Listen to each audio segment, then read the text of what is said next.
All right, let's take a look at this daily chart S&P 500. Big down day, 92 and 3/4 total range. Ended up, about halfway down the candlestick. Is it the beginning of a pullback? Too early to say, but 3 down days doesn't mean too much yet. But it's heading in the direction of what we think to be a cycle low out here. Maybe even later into December, but it's good. We're going to see what this does. This momentum is still super strong, right?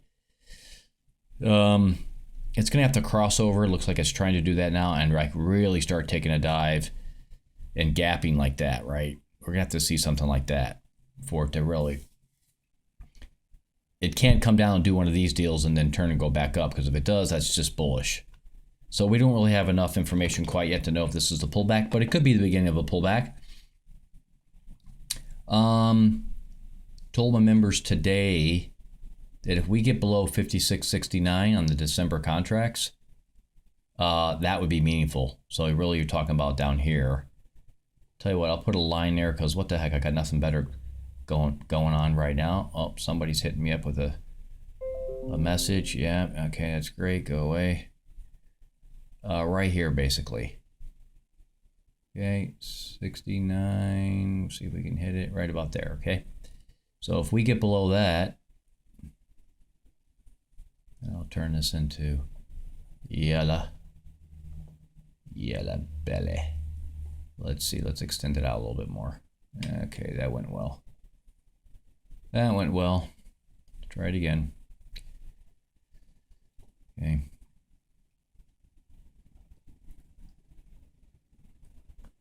So, whatever, I'll just put this out there for a little while. If I can find 69 again, that's close enough. Okay. So that's the line. If we get down to that line or below it, that's pretty big. Okay. Because that would be the first time since the very beginning of the December contract that we broke below the opening of the contract, right? Pretty big deal. I mean, this is obviously a support area too, whatever that is. I think it's like 57.24. That's not that big of a deal. This one down here is a bigger deal, 56.69. That's kind of a big deal. We break below that. Okay, but we're nowhere near that yet. We're about 100. Well, the bottom of this candlestick hit right at 5,800, let's call it. Yeah. So we're more than 131 points away from that, from the bottom of this candlestick. So there's work to do for this market to turn and to convince me that it's bearish. It's not that yet. All right, let's look at the trade of the day, then we'll do the rest of the products. I feel like I'm basically just repeating myself here, and I say this all the time to people that they don't pay attention to the videos, and that's fine. You do what you do in your life. It's all good. I don't really care. You have to look at multiple time frames, and I know people just disregard it. It's like they just pass right on by this part of the video. They don't care. They don't listen, and that's why they're bad traders. You have to look at multiple time frames before you decide where you're going to take your trade. 5-minute, 15-minute, 1-hour chart, 2-hour chart, even daily, weekly. You have to look at all of that and get a sense for where the market's at, and then come look at the intraday charts and pick the best intraday chart to trade. I can just hear people saying, well, how do you know which one that is? Well, on my service, there's Get Us Plus indicators like this one that happened at 4:15. Yeah, you'd be looking at the 5, 15-minute, 1 hour and deciding which one of these indications is the best indication to trade. That's how you have to do it. You have to look at the conditions of the SMI, what is the MACD doing? Okay, so in this case, this happened at 4:15. Was this a good trade? Yeah, it was an excellent trade. Okay, even if you waited on a little bit, there's 2 reasons why this was an excellent trade. Okay, not because you can see what it did, short side. Obviously we wouldn't know any of this over here, right? We wouldn't know any of that. I might wait for a few candlesticks, a few more candlesticks. And why would I do that? Because I want to see, what does the SMI do? Does it come back up? No, it didn't come back up. And check this out. Momentum started going negative, right? It starts going into negative territory. Boom, I'm going short. I'm going to be shorting somewhere in this area right here. It levels off. I pay attention to it. It goes down further. I might even get out right there. That's a good solid 20 points, maybe 18, 17, 18 points. I'm happy. That's $800. I'm done. If I didn't trade for the rest of the day, I'm great. That's wonderful. This is another absolute trade. You don't even need a Gibbs Plus indicator to tell you this trade. Why? Because it didn't get to the top. It rolls over. You trade it. You trade that candlestick right there. Boom, you trade it, and it goes all the way down. It's super negative. It's telling you everything you need to know.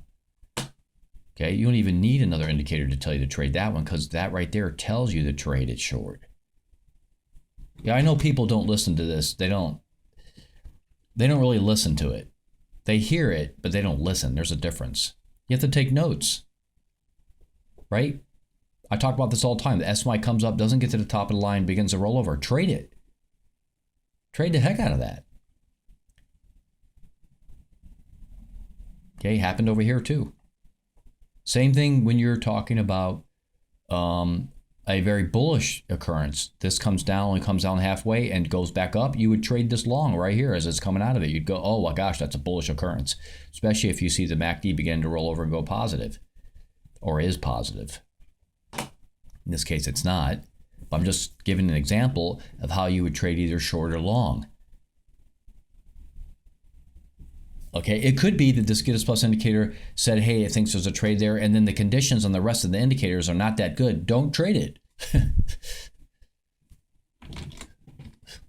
All right, so that's an awesome trade of the day that happened overnight at 4:15. That would be like right in the middle of the London market. So look at the 5-minute chart. What happened over here? Anything decent? Yeah, pretty much the same trade over here. This one happened at 3:50, so it happened a little bit earlier than the 4:15 trade. Would I trade this? Yes, but I would have waited. I would have waited for this trade. It came up. It just touched this line, so I'm looking at it, but I see momentum is negative. It begins to curl over. I'm trading it right here.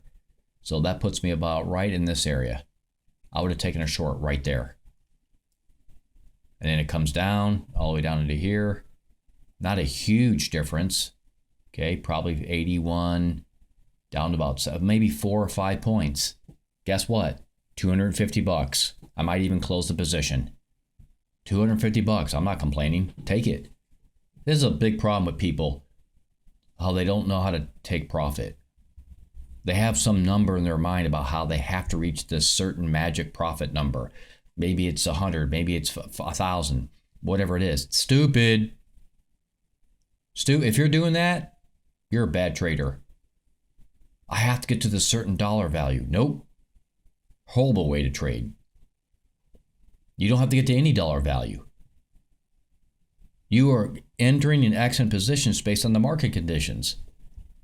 And hopefully they moved in your favor and you've taken some profit. You have to know when the run, okay, has exhausted itself.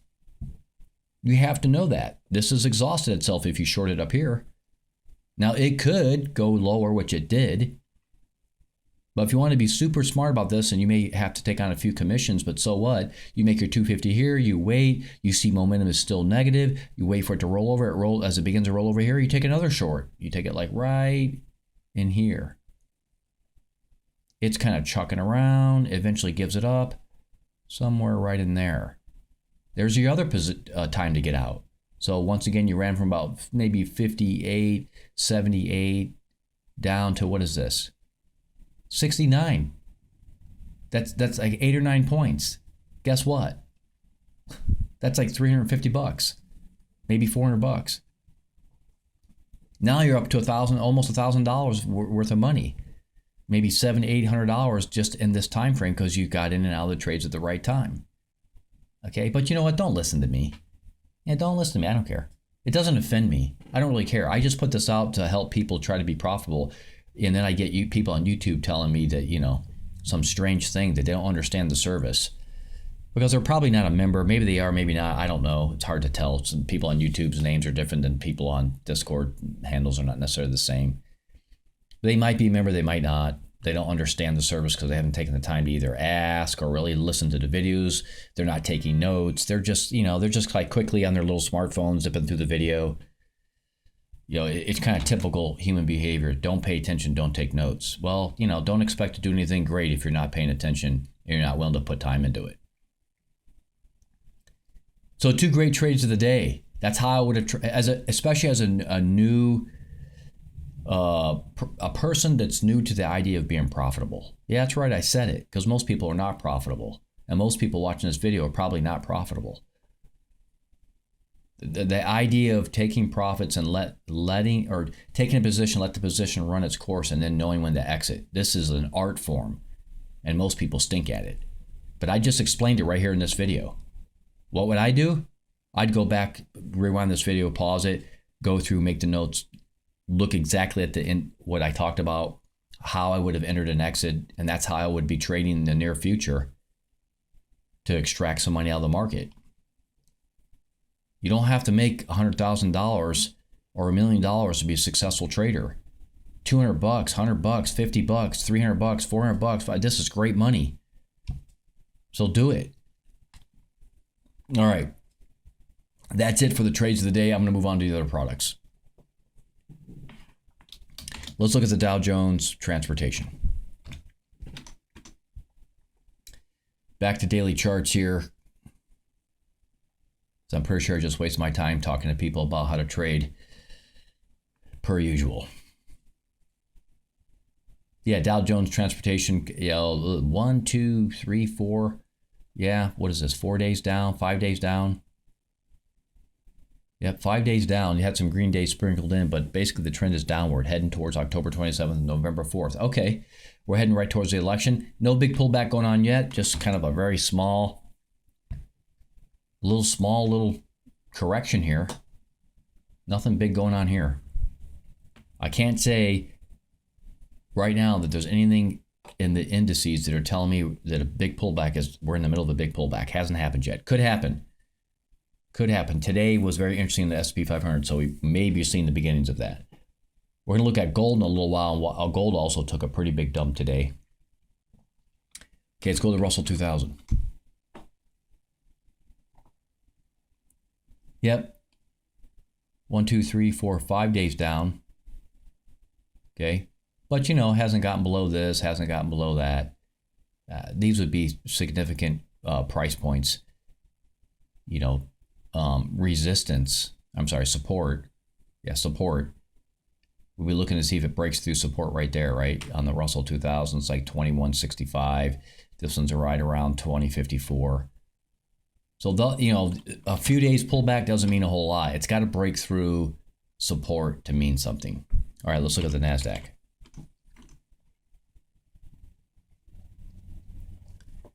Yeah, NASDAQ looks strong. One down day is not enough. Right, the SMI's got to come down here, wall around on the bottom line for a while, doing this kind of stuff. This has to go negative. So nothing here is saying we've hit any kind of major pullback in the NASDAQ. Nope, just another red day in the middle of a very bullish time. Though, there is a little bit of this going on. All right, just a little bit, but it's not enough. Okay, moving on to the Nikkei 225. What is going on over in Japan?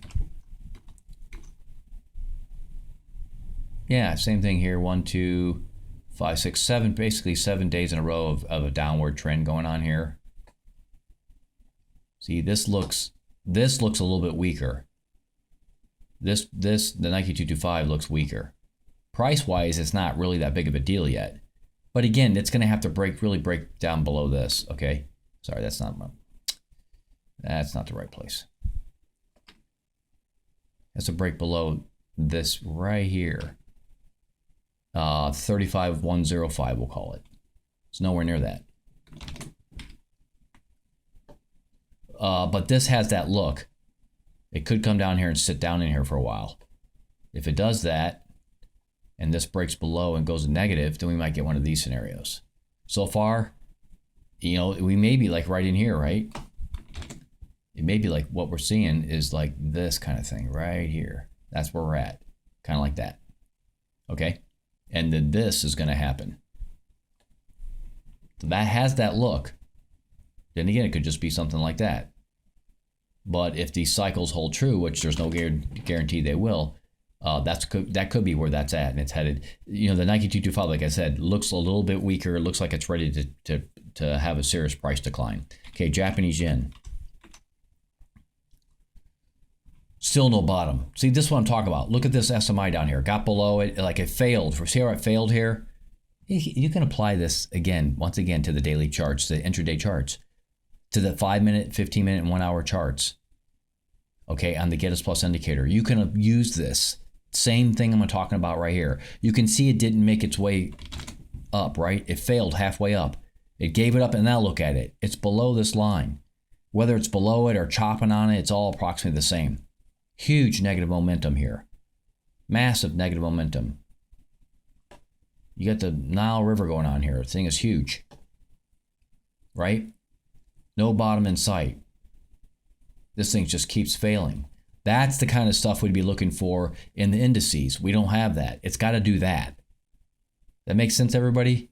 SMI fails, comes down, sits at this bottom line, momentum goes negative. Okay, that's what you're looking for. Okay, otherwise the market's still considered very bullish in the indices. All right, J7, we're going to go over to 6E, euro dollar. Same thing as the yen. Absolutely getting hammered, staying down here, negative momentum, not have found the bottom at all. Absolutely getting crushed all the way down to October 20th, which was 3 days ago. It just blasted through that cycle low. It's going to blast through this one. This is a really bad look for both the yen and the euro dollar. Let's look at the weekly. Okay, it's still positive. Still positive. A lot of work to go before this could go negative on the weekly. But it could do it in the next, I'm going to say like 3 or 4 weeks. But that's a lot to ask for something to be bad for 3 or 4 weeks. Okay, but so far, it's still positive, though it has crossed over there. All right, so, that bottom right there is 106,285. Okay, that would be something we're looking at. And also over here, 104.82. Those would be supports. If it breaks through those, then we know it's getting nasty. Look at these cycles in here. Oy, oy, oy. It's like a staggered cycle. These things are beautiful. My goodness. Heading right for this cycle low right here. November 3rd. Okay. Cycles are amazing in the euro. You don't even have to draw these yellow cycles. Just look at this. Just look at this stuff. Look at these beautiful cycles. Bing and bing and bing. You can just spot them. They're just yelling at you. Bing, bing. Okay. I know that some people say they're not evenly spaced. It's okay. Don't panic. The point is they're there. I guarantee if I spend time, I'm going to get another cycle in here that interlaces this cycle, and it's going to be valid. Okay, learn cycle analysis, do yourself a favor. All right, let's go back to daily chart, go to the British pound.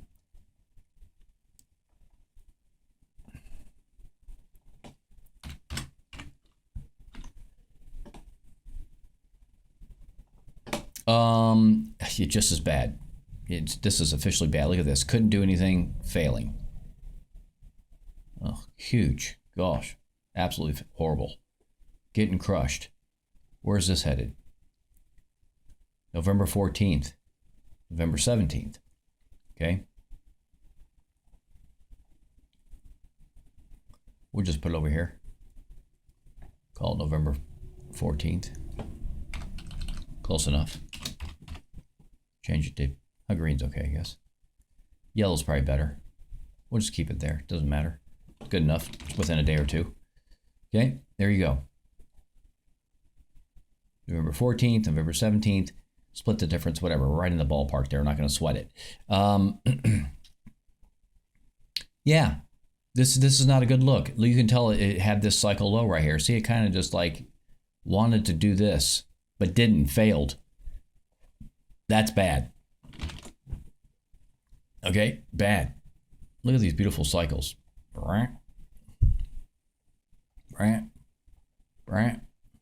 This one's right there, right on time with the purple candlestick, and then it says, "Oh, that's not good." Even if we get a bounce here, which doesn't look like this is not going to bounce. At least not in the next day or two. This is going this way. This is going to get down here, chop along this line, stay below it, whatever. This is horrible. Okay. Would I short it? Yeah, I'd short the, for me, my account size, I'd short the micro. M6B, that one. I'd take one little dinky contract and short it because I think there's more in this. Okay, let's go over to, let's look at the dollar, even though we can't really directly trade the dollar. We use the other currencies to do that. It's on fire. See, it's just the opposite. It's way above this line, tacking along. Just sitting up here doing its thing. Massive positive momentum. Yeah. So this is going to go all the way out to the middle of November, maybe a little past, and then do the dumpy. Okay? Which is exactly the same time frames as the other ones, as the indices. You know, 11.15 is right there in the middle. Yep, while this is peaking, the indices are supposedly going to be crashing. All right, let's look at gold. Huge down day for gold. Huge. Gold's probably gonna try to take a turn here. But it's so freaking bullish. We might just get this. All right. We might just get that. So we'll have to wait to see. It's a big down day. 50, range of 50. Big down day. Okay, nothing there's like freaking me out. I do think we'll see a decline here, especially in the middle of this cycle, which is approximately what? October 29th. So less than a week. Yeah, we might see decline, down, being down again. I'm not saying it's going to come all the way down here at 2,500. It could, who knows? I'm not even going to pretend I know how much it's going to decline. What I will say is it's going to have to do a lot of work to become negative momentum.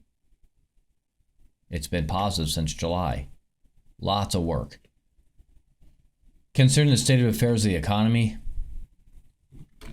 I'll say it again, I said it before, if Kamala T gets into the White House, whether legitimately or stealing the election, probably they'd have to steal it, would be my guess.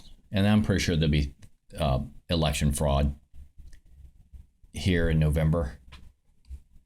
Okay, I think the chances are very high. I know I talked about this before. I'm going to say it again right here, right now. I think the chances are very... As a matter of fact, Kamala T just mentioned the other day. She says she's going to challenge if Trump declares that he's the victor. Because she literally said this. It'll take days, maybe even weeks to count the ballots. Well, there you go, folks. She's just flat out publicly admitting that they cheat. That's what that is. In case you don't know, when anybody says it takes days, weeks to count ballots, that's code. Not so well hidden code for we're going to cheat. That's all it is, right? She knows that. And why are they so brazen? Because they got away with it in 2020. The U.S. House of Representatives didn't do anything about it. Okay. Local states didn't put their foot down. Okay. Of course, the Department of Jackals and the Federal Bureau of Illegitimates, they're not going to do anything because they're in on it. The top brass at those agencies are probably on George and Alex Soros's payroll in one way or the other. So she's basically saying with a week and a half, 2 weeks to go before elections here, not quite 2 weeks, less than 2 weeks, whatever it is now. She's basically saying, yes, we're going to cheat. That's what she said without actually using the word cheating. That's what she just put it out. I just saw it on Truth Social. You know, one of the platforms that doesn't censor people and actually lets leftists get on there and talk all their trash, but at least they don't get censored. But they're mad if you say anything on YouTube. Oh my gosh, censor the whole world. Yeah, YouTube and Google, they're going to go bye-bye, folks. Mark my words. The writing's on the wall. A lot of people are going to laugh and say, yeah, right, you're nuts. Mark my words. You watch the great fall of YouTube. See ya. Because people are going to leave a censored platform. They're going to go over to Rumble and Truth Social. The executives at Rumble already said that several of the big advertisers came to them and said, you have to censor people. And Rumble said, go stick it where the sun don't shine. Go back to your YouTube. Yeah, see ya, bye. Go back to your whatever other platforms. Fake book. Get out of here. And I hope they stand their ground. Otherwise, I won't use Rumble. Yeah, so why I'm mentioning all this? Because the elections have a direct impact on precious metals like gold. Okay. And I'm I have a very high confidence that Fulton County, Georgia is going to take days, if not weeks, to do their ballot counting. It'll probably take days, minimum. And I said in Maricopa County, Arizona, Philadelphia, places in Michigan, okay, stuff like that. The same hot spots before. They're going to take days to count their ballots, okay? And they probably got their machine even more well-oiled now than they did back in 2020. They probably have new tactics on how they're going to cheat, right? Like they just, whatever. I mean, we saw data where they blatantly changed votes in the voting machine. I think it was Arizona last time. The highly conservative areas in Arizona, the ballot machines were down. Only primarily, and mostly, in the conservative areas, the ballot machines were down. So people got tired of waiting in line. They went home. Yeah. What a coincidence, huh? That's Maricopa County. Yeah. Yeah. You know what? I really hope the people of Arizona, the conservatives, if that happens, that they, well, I'm not going to say what I think they should do. I don't think they should just go home. I'll put it that way. Gold. If Kamala T gets in the White House, is going to go ballistic to 3,000. Pretty quick. If Trump gets in there, it might cool off for a little while, but eventually it's going to make good later and also go to 3,000. That's my take on gold. Okay, let's look at silver. Big down day following gold. I talked about silver potentially decoupling from gold and not following it. That could happen in the future. For now, they're tracking each other pretty well. So a big day down for silver, pretty much in the same boat as gold. Same comments about silver, more or less. But just keep in mind, silver is also an industrial metal, and the Chinese have a stronghold on it with private contracts. So they are skirting around the open market, doing dirty contracts. Let's look at crude oil. Yeah, crude oil's trying to do a bounce here, but it went negative yesterday. Negative momentum yesterday. So I think it's going to have a hard time here unless it can mount a really strong bounce, then momentum will go positive. But if it just does one of these or one of the, like let's say one of those, then momentum's going to stay negative. So that's what we'll be looking for crude. It's a little early to tell exactly what's going to happen here, but at the moment, crude oil looks weak to me. Doesn't look like it's going to get back up into here. I don't think it'll make its way back up to 70, almost $78, whatever that is right there, 78 points, I guess, technically. I don't think it'll make it back up there. I don't think that's going to happen. I think it's going to fail up in here, maybe at 75, 76, and take a dumper. Okay, the old big dump. All right, let's look at, let's look at corn. Wow, corn. See, crude oil is kind of like this. See how aggressive corn got? It looks like looks like maybe another day or two of this bullish activity, and corn may have survived this run towards the border. Like that. It may stay positive momentum here. So corn may just maybe is going to survive this big old dump that happened here. Looking like it's trying. Yeah, corn. I take at least one E-mini contract long. I think it's still good. Corn is now right here would be a great place. I even said this yesterday. Great place to go long on corn. Okay, let's take a look at XLP. We'll finish up the video. XLP's in trouble, folks. Negative momentum just below the zero line. Don't think it's going to be able to do much, even if it does bouncy bounce. I think it's going to have a hard time out here. We're looking at, I think it's going to be what, December, late November, November 25th. So that's what that is. Okay. November 25, that's the next cycle low. This cycle, yeah, I guess it's okay there. Yep, trying to make its way out of the hole. I guess I'm okay at that cycle. There could be something here. We may have to rework this. I'm going to watch this for a little bit before I change the cycles. But yeah, this could be a low. Maybe. But these cycles back here look pretty good. There. 3 cycles in a row looked pretty good. That one's kind of shaky. That one was pretty good right there. This one came in early, but then I think we're right there in the middle of a cycle low right there is probably what's happening. All right, that's it for today. Become a member, $7.99. You get the gold streaming charts. You get the S&P 500 streaming charts. You get the nightly emails. You get the alerts on the Discord server. For those that don't know how to use it, on the Discord server, just right-click on the product you want alerts for, turn notifications on.